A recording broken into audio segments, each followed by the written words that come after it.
Okay, this will be our July 7th, 10 a.m. Briefing. Search and rescue operations are ongoing throughout Kerr County. We're using assets from local, state, and national first responders. Hundreds of trained first responders are working every aspect of this emergency. As of 8:30 this morning, we recovered 75 deceased bodies here in Kerr County, including 48 adults and 27 children. Of this 40,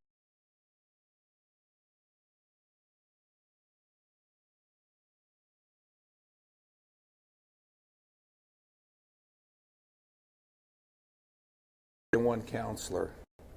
We continue to offer our condolences to those affected. Reuniting the families remain our top priority here on this operation. Please note that Highway 39 of an Old Ingram Loop remains closed to the public. Other than those who live in that area would not be allowed out there.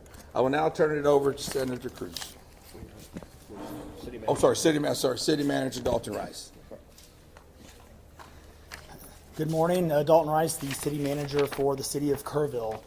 As everybody knows, we are working in conjunction with the city under a unified command response and again, a lot of devastation. Our hearts go out to the families and the victims. We want to continue to work together as a community. We love the media support on this to be able to communicate that message, communicate family, communicate togetherness, and we really appreciate all the support and helping us be able to do that.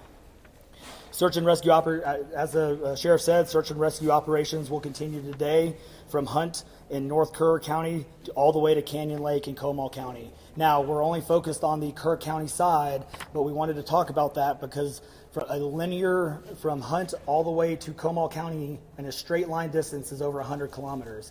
This is a massive field that is happening, and again, this is unprecedented flood events. So we are still currently in the primary search phase, which is the rapid one. They are running it, we have different segments that are gridded out. Each one of those segments are taking anywhere between an hour to 3 hours, up to 2 kilometers for each segment.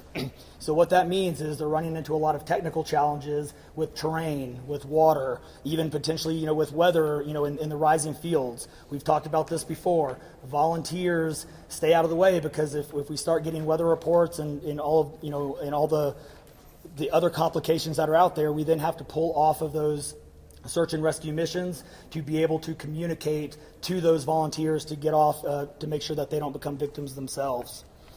Those operations involve 19 different local and state agencies, in addition to conducting primary and secondary searches. They will be conducting welfare checks on areas in North Kerr County impacted by power outages. And when we say search and rescue operations, that is boat, walking, on the ground, dogs, drones. Again, keep personal drones out of the air. Helicopters. We do have other assets that are continuing the search as well. As of present, KPUB, which is the Kerrville Public Utility Board, is reporting continued power outages between Hunt and Ingram along the South Fork of the Guadalupe River in Hunt. In the South Fork area, there are approximately 40 down power lines and significant infrastructure damage. KPUB has brought in additional utility personnel to help with restoration, but it's not possible at this time when the power is going to be restored. There are some substations along with those power lines that we are still trying to get access to just from debris buildup or them being completely wiped out. So we do not have an estimated time on when those are going to be fixed. We continue to have substantial number of requests for volunteers, as I said before, and donation opportunities. We are asking those who want to volunteer to contact the Salvation Army in Kerrville by phone at 830-465-4797 or in person at 855 Hayes Street in Kerrville. Monetary donations can be made on the Community Foundation of the Texas Hill Country's website at www.communityfoundation.net. They have a Kerr County relief. Mayor Joe Herring. Thank you for being here. I need to tell my community and those families who are waiting, this will be a rough week. Primary search continues, and we remain hopeful every foot, every mile, every bend of the river. Our work continues. You need to know that we have been blessed with help from the community, from the state, and the nation. We have trained experts who are helping in this effort. If you want to volunteer, it is important that you contact Kerrville Salvation Army and register. Dalton gave that number, but I'm going to give it again.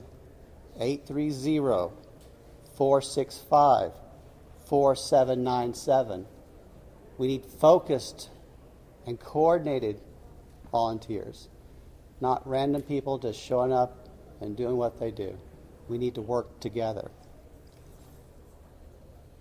As Dalton said, donations have been flowing in from around the world to the Community Foundation. Again, that website is communityfoundation.net. Please follow the City of Kerrville's Facebook page for updates. They're accurate. We take a lot of time to make sure we send out information that will be helpful, not only to residents, but to those who are visiting. I've said this 100 times, and I will say it again. We need your prayers. We need your prayers.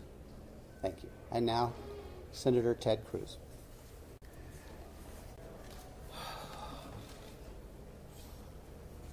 Texas is grieving right now. The pain, the shock of what has transpired these last few days has broken the heart of our state. As of yesterday, the confirmed death toll was 82, and those numbers are continuing to go up. The children, the little girls who were lost at Camp Mystic, that's every parent's nightmare. Every mom and dad. Last week, we were picking up our daughter from camp here in Hunt. Our girls have gone to camp here for a decade. The Hill Country is the Texas part of the country. The natural beauty here is incredible. The camps that have raised generations of little girls and little boys and instilled character and love and faith are extraordinary institutions. And I'll tell you, the pain in our state, and it's every part of the state. You've got Texans from all over the state who were here celebrating the 4th of July. A week ago, this was a time of great celebration. You're dropping your little girl off at camp, your little boy off at camp. You're celebrating Independence Day. You know that your child is going to be swimming and canoes and horseback riding and doing archery and making lifetime friends. And then suddenly it turns to tragedy. For the last several days, I've spoken to multiple parents scared out of their mind. Do you know anything? Where is my daughter? There's still 10 girls and 1 counselor from Camp Mystic that are unaccounted for. And the pain and agony of not knowing your child's whereabouts, it's the worst thing imaginable. But I want to say, in the face of all of this, it is simultaneously inspiring. Every time there's a tragedy, every time there's a natural disaster in Texas, Texans come together. Texas is a big state. We've got 31 million people, and we have hurricanes, we have wildfires. Tragedies hit this state, natural disasters hit this state, and without fail, 100 out of 100 times when that happens, we see Texans coming together, helping each other, engaging in acts of heroism. There have been over 850 high water rescues since this flooding began. 850. You look at extraordinary stories of Eagle Scouts pulling campers out of harm's way. I was just hearing a story of one counselor whose head was right at the water holding up 2 mattresses with campers on those mattresses. That kind of courage, that kind of selflessness. And then there are the first responders. The local first responders, I want to thank every one of the first responders at the local level, at the city level, at the county level, at the state level, at the federal level. In the first few hours of this flood, I was on the phone with Governor Abbott. I was on the phone with Lieutenant Governor Dan Patrick. I was on the phone with Nim Kidd, the head of the Texas Department of Emergency Management. And then I called President Trump. I called President Trump. He was having dinner at the time. It was still transpiring. And I wanted him to know, I said, Mr. President, everything we're hearing right now, this appears to be bad, really bad. There may be a very significant loss of life unfolding right now in Texas. And I will tell you, the President said, Ted, anything Texas needs, the answer is yes. Whatever assets you need, whatever resources you need, yes, let us know, and we will provide everything. Within hours, we had helicopters, over a dozen helicopters in the air.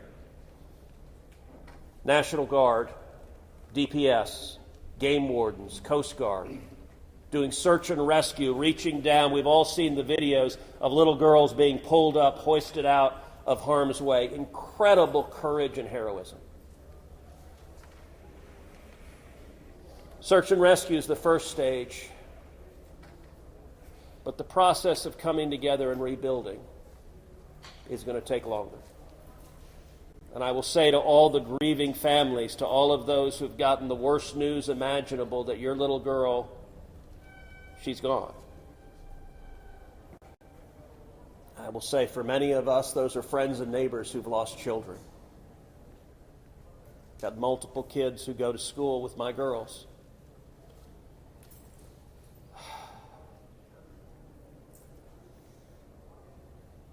The mayor asked for prayers. And I want to say thank you to the millions of Texans, to the millions of Americans, to the millions of people all over the world right now who are praying for Texas and praying for those parents. Going through this grief, it is going to take love, it is going to take friends and family embracing and hugging and holding them while they weep. And it's going to take the church. With every disaster, one of the things we see here in Texas is the church steps up and the church helps and the church feeds and clothes and comforts. This morning I met with a group of chaplains who've been going through the incredibly difficult process of talking to mom and dad after mom and dad who just lost the most precious person they ever knew. And those chaplains are just trying to love them and show God's love. So I want to say we will come through this. To those in the midst of grief right now, that might seem hard to fathom. But Texas will come through this.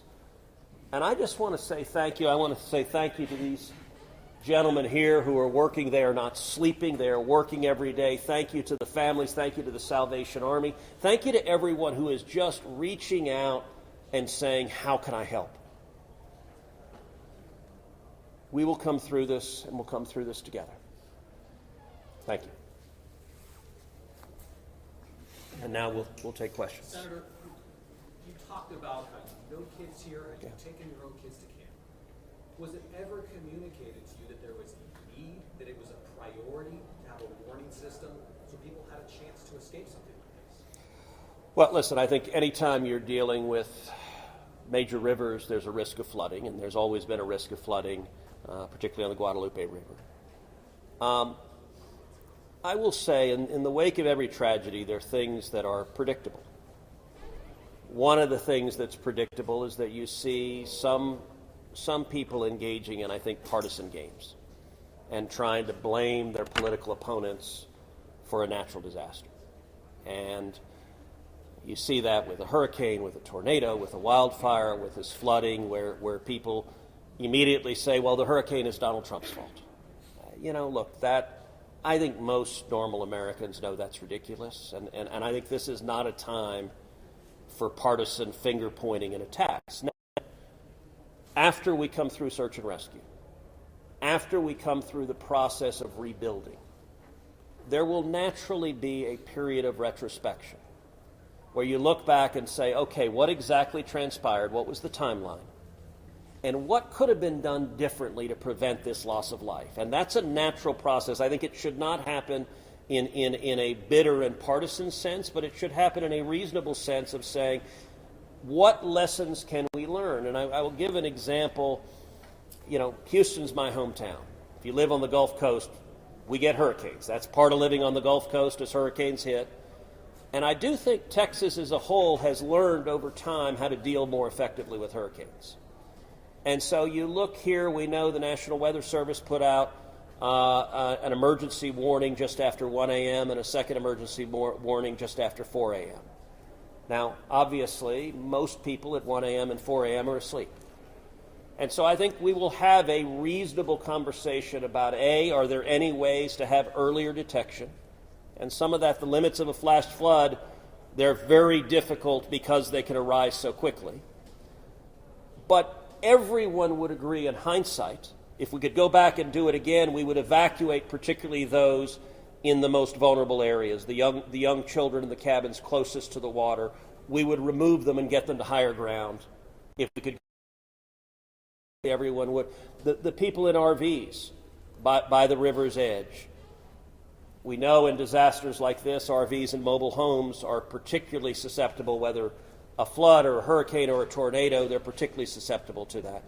And so my hope is, in time, we will learn some lessons to implement to next time, and there will be another flood, there will be another disaster. But next time there's a flood, I hope we have in place processes to remove especially the most vulnerable from harm's way. But I think that's going to be a process that will take a careful examination of what happened and how can we implement processes better in the future to prevent this same loss of life. Senator, there were claims that the National Weather Service sent that first flash flood warning that should have alerted phones at 1:14 in the morning.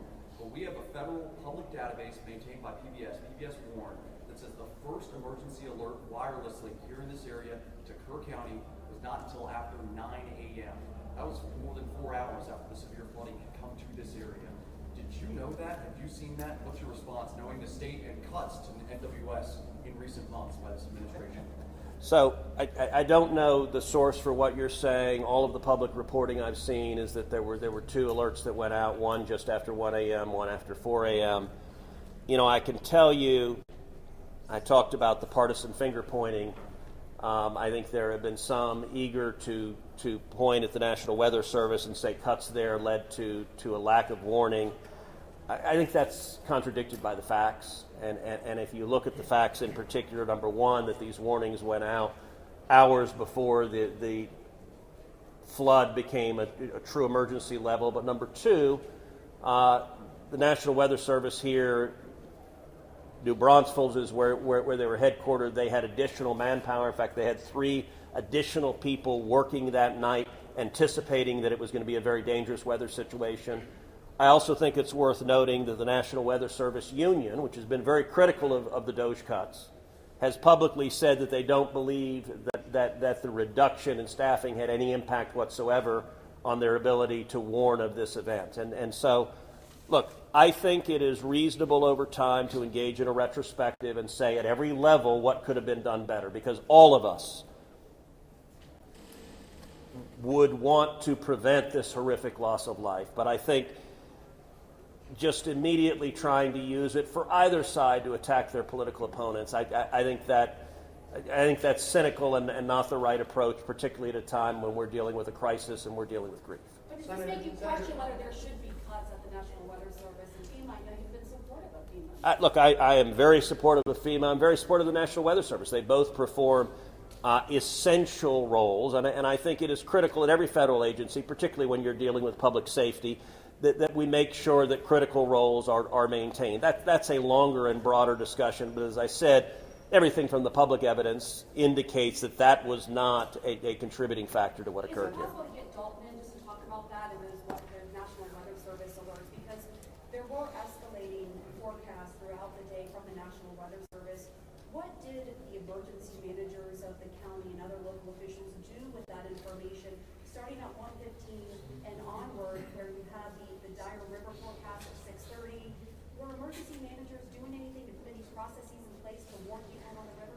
So overall, we were preparing for the July 4th, weekend. So we had National EMR on site. We were basically stood up kind of an incident command post, if you will, to prepare for that event. So everybody was kind of up looking at weather. We looked at the weather before. When you looked at the National Weather Service, flood map, it spanned all the way from the west side of Texas, with Kerr County kind of being in that upper northeast corner of it.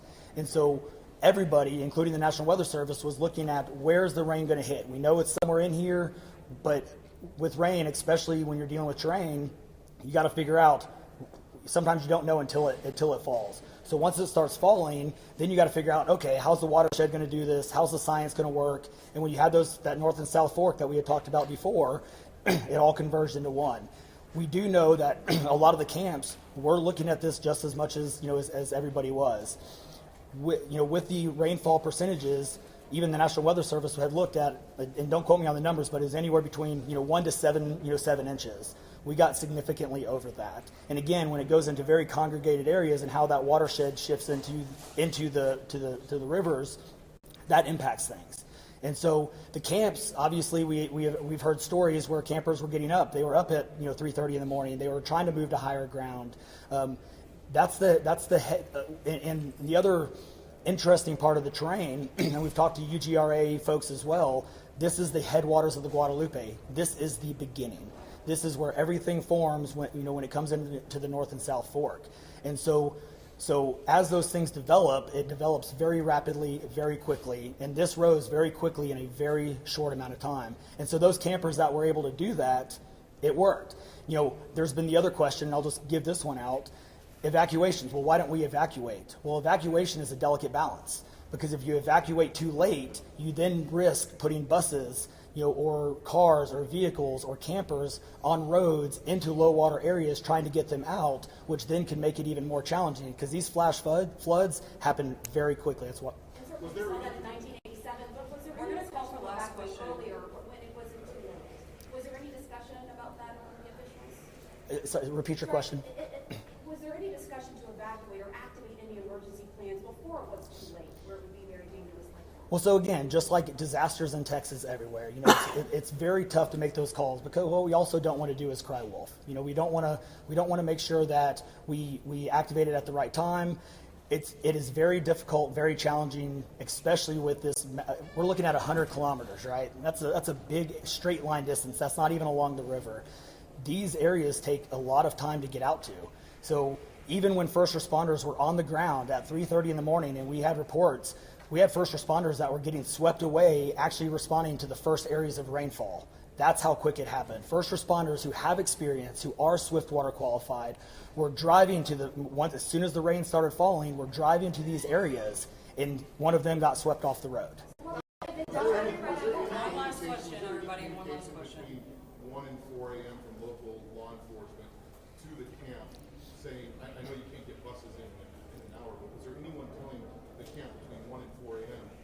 you need to get the girls to higher ground at the very least, even if they have to walk up in the rain, as many of them actually ended up doing? Was there any communication from local law enforcement to anyone at that camp between 1 and 4 a.m.? That I don't know off the top of my head. What I do know, though, is there's 55,000 people in Kerr County. Kerr County is a massive, massive area. From here to those camps is 45 minutes on a good day. And so, obviously one of the big challenges that we have, even when you have cell service, a lot of those areas don't even have cell service. Radio communications towers, radio towers within the hill country becomes very challenging. So there's a lot of areas, especially when weather comes in, where cellular towers are down or you already have bad service. So there's a lot of factors that play and a lot of variables in there on communication that, again, I think as we work through this process, we know everybody has a lot of questions regarding what are the next steps and what's next. And I think all of these things, these are all great questions. And as we continue search and rescue and as we continue to move to the next step, we definitely want to dive in and look at all of those things, from cell service tower to radio communications, or emergency alerting. Any of those things, I think we all really need to take a look at and review. And we're looking forward to doing that once we can get the search and rescue and stuff complete. In regards to the total number of, before I say anything else, I just want to say thank you to you, all the first responders, to everyone involved. We've been praying. Thank you. We've been praying. The media's been praying. Thank you guys for doing that.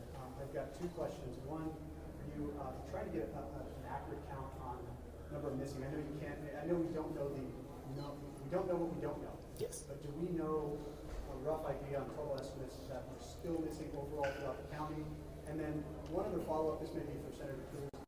A lot of speculations being made about this being somehow man involved with the weather modification, with some of the rainmaker technology, working with farmland. Do you think any of that, is there going to be any investigations into that, or can you communicate anything on that? Let me answer your first question. I'm definitely turning that second one over to him. So on the first question, with missing persons, so obviously we have the knowns, the can't miss it kids, which is the numbers coming down as the sheriff has stated, and then we have the unknowns. But we don't know what we don't know. We actually have a 5 hotline line. It fluctuates between 3 and 5, but we're working on it. We get calls 24 hours, 7 days a week. We haven't hit the weeks yet, but we're still taking in calls. We are collecting all that information. So we don't have a solid number that we're willing to talk about right now. We do know that it is a lot, because we also are getting a lot of fake calls. You're looking. This is a worldwide discussion, and we're dealing with scammers. Victims' families are being reached out to, saying that they have their kids, pay me money. It's heartbreaking. It's absolutely heartbreaking. We're dealing with with mental health issues, where people are calling saying they have visions. All of these things we're dealing with on a day-to-day basis, and we're having to vet this information, and it becomes very taxing on our people. Again, this is an extremely heartbreaking. This is, if not the worst, one of the worst disasters in this region in a very, very long time, even beyond 1987. And so, but we're Your best estimate, like dozens or hundreds, or just to give people an idea? a lot. So, The follow-up, yeah, let me. Yeah, Not there. to get into the weeds on, people are asking lots of questions, and where should we start the investigation? To the best of my knowledge, there is zero evidence of anything related to anything like weather modification. And look, the internet can be a strange place. People can come up with all sorts of crazy theories. What I know is a reality is that a whole lot of Texans are grieving right now. I will tell you, I was visiting with one parent who was talking about online, being harassed online because their information was public, that they had a little girl who was missing at Mystic. And look, there are a lot of people who are messed up, and my call for everyone, there's a time to have political fights, there's a time to disagree. This is a time just to reach out, support each other, go volunteer at the Salvation Army, give them money, go volunteer at your church, go.